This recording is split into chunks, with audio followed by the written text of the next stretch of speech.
Let's see what's on the menu today. All right.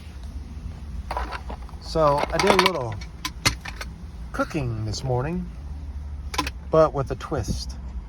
So I did this in layers, and you know, a lot of my cooking is inspired by the way cooking is done in India, right? Because I just love Indian food, right? So what I did is I cooked this in layers, okay? Layers. So this is what I mean by that. So I heated up the sesame oil to real hot. Then I poured in the spices and let it foam up, right? And I did that for about 30 seconds to a minute. Then I poured in vegetable broth, and then let that get real hot, right? And so I stirred that with the spices, and then I poured in the red lentils so it could simmer. I let that simmer for about 15 to 30 minutes, the red lentils.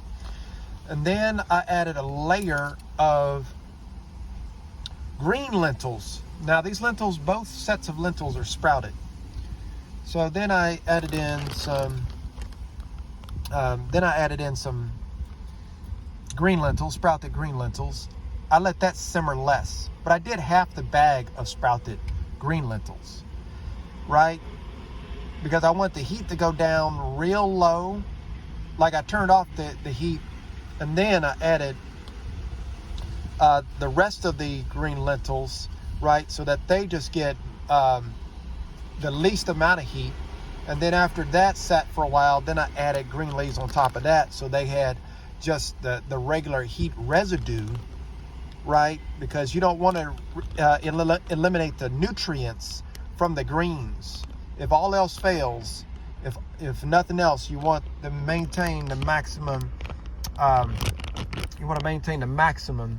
Nutrients from the greens.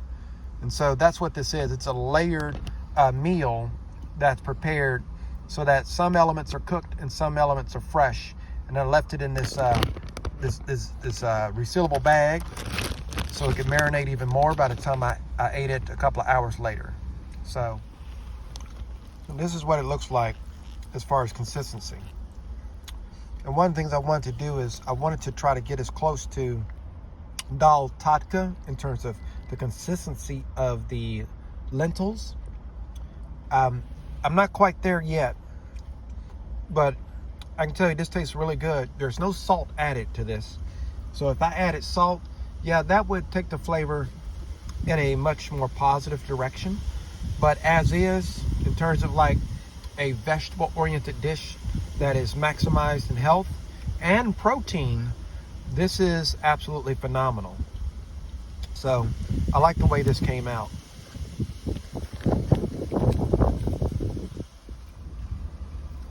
You know, this tastes so good, in fact, that in the future I might have to double the quantity. I'm just saying, I might have to double the quantity because this is that good.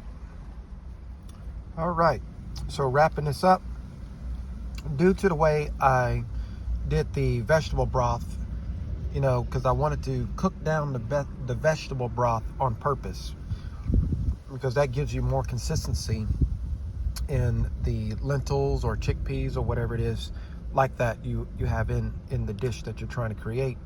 And so it's pretty successful. I have less liquid left over, right? But I can tell you that the lentils and the greens were fully saturated with liquid as I was consuming it. But I got more liquid into my system as I was eating it, rather than have the liquid left over after the fact. And so this was an exceptionally flavorful meal. And again, I want to emphasize that final layer of green lentils that were not cooked and greens that were not cooked. Keep in mind that there was no actual active heat being applied in those final two pieces, because that's going to be where the majority of the health benefit comes from.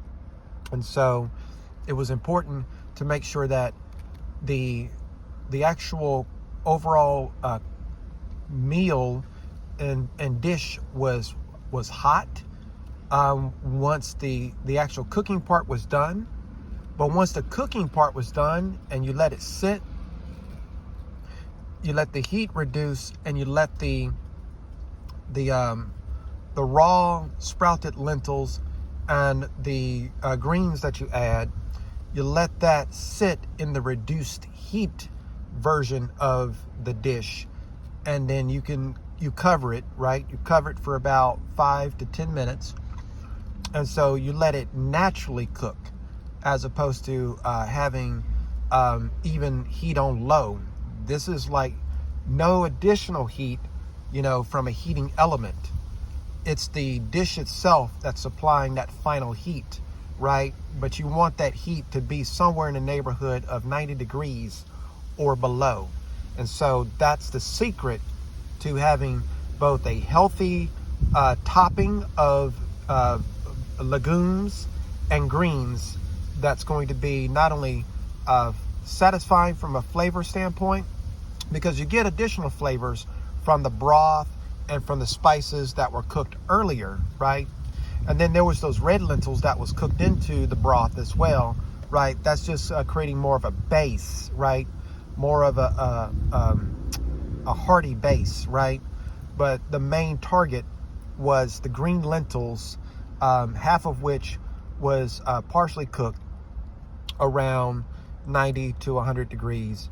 And then once the cooking was done, then you turn off the heat to the dish and you set it aside far from the heating element, and you let it sit for about 5 to 10 minutes, so the temperature uncovered, so that the temperature reduces. And then you put the lentils or chickpeas or whatever it is and the greens on top, or stir it in. I stirred it in, actually. And then you let the natural heat of the juices that were already cooked permeate the topping that you're putting in there. And then you cover that for about 10, maybe 15 minutes. And then it all just comes together. And then you go later on and you put it into the gallon resealable bag. And then you have a meal that's prepared, that is both cooked, but also has that combination of raw veggies and bean sprouts that's going to add to the health profile. But the reason why I did the heat that way as well is because that heat at 90 degrees or below for about 5 to 10 minutes, natural heat, is going to unlock additional nutrients from the greens and from the beans.